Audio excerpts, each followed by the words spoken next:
भारत की जानिब से पाकिस्तान पर हमला हो गया, पाकिस्तान का मुंह तोड़ जवाब भी आ गया और भारत को शिकस्त भी होगी। लेकिन इसके बाद एक और अहम खबर है जो आमिर रज़ा साहब के पास है। आइए आमिर रज़ा साहब से बात करते हैं और जानते हैं कि ऐसी क्या खबर है जो सिर्फ उन्हीं के पास है। आमिर भाई, ऐसी क्या खबर है जो सिर्फ आपके पास है, ये हमारे नाज़रीन को बताइए। अदील, जैसे सब लोग खुश भी हैं और सब लोग मुतमईन भी हैं कि पाकिस्तानी फ़ौज ने भरपूर जवाब दिया, 5 त्यारे मार गिराए, भारत को सुबकी हासिल हुई और अब भारत सफारती सतह पर पाकिस्तान से मिन्नतें तरले करने पर आ गया है। ये बात मैं अपनी तरफ से नहीं कह रहा, हमारे सफारती ज़राए ने बताया कि भारत इस वक्त अरब ममालिक में और ख़ासकर मुत्तहिदा अरब अमारात में मौजूद लोगों से ये कह रहा है कि पाकिस्तान से, मैं अक्सर कहा करता हूँ, वो कहता है पेमेंट ना लै के दो, कपड़े तो वापस लै दो।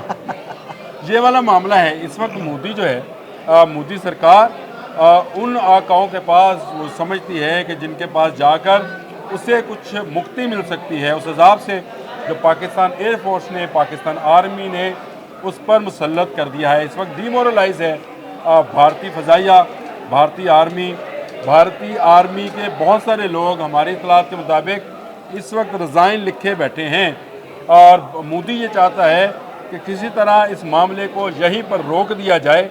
अगर पाकिस्तान ने कार्रवाई की, अगर पाकिस्तान ने घुस कर मारा, तो फिर मोदी को बचने की, छुपने की कोई जगह नहीं है। आमिर भाई, वो जाके अरब दुनिया की गोद में बैठ गया, उनसे मिन्नतें तरले करने लगा है कि पाकिस्तान और भारत के दरमियान सालसी कराई जाए।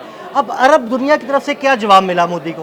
देखिए, अरब दुनिया की तरफ से अभी तो उसको ये कहा गया कि भाई आप घुसे तो भुगतो, आप खुद गए, अब आप भुगतो। आप ये वैसे ही है जैसे मोहल्ले में आप किसी बड़े आदमी को आप ज़रा सा छेड़ लें और वो आपको मार दे।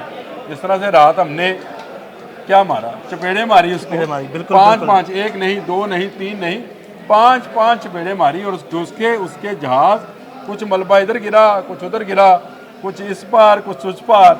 और उसके बाद हमने अब तक लाइन ऑफ कंट्रोल पर मुकम्मल कंट्रोल हासिल कर लिया है।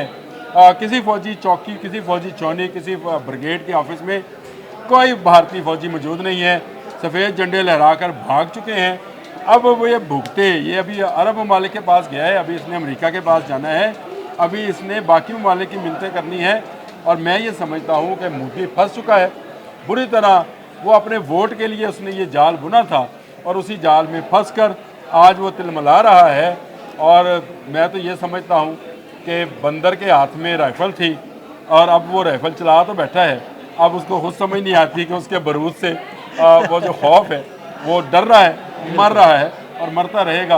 अरब ममालिक जो हैं पाकिस्तान के दोस्त ममालिक में शामिल होते हैं, हमारे भाई हैं, लेकिन मुल्क की सालमियत पर हम कोई समझौता करने वाले नहीं हैं। चाहे वो अरब ममालिक हैं, चाहे यूरोपियन ममालिक हैं, चाहे अमरीकी मुल्क है, हम इस पर अपनी सालमियत पर समझौता नहीं करेंगे। तमाम लोग जो हैं बेफिक्र रहें।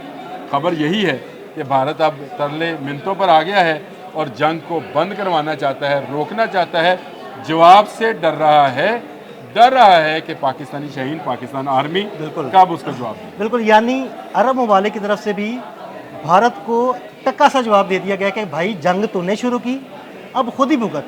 और मैं आपको एक और अहम खबर बताता जाऊँ कि Pakistani army chief general Asim Munir ने भी 2 टोक पैगाम पहुँचा दिया है अरब ममालिक को कि जनाब, ये अब माफ़ी से काम नहीं चलेगा, अब हम पूरा भारत के अंदर घुसकर उसको पूरा जवाब देंगे और उसको घुटने टेकने पर मजबूर करेंगे।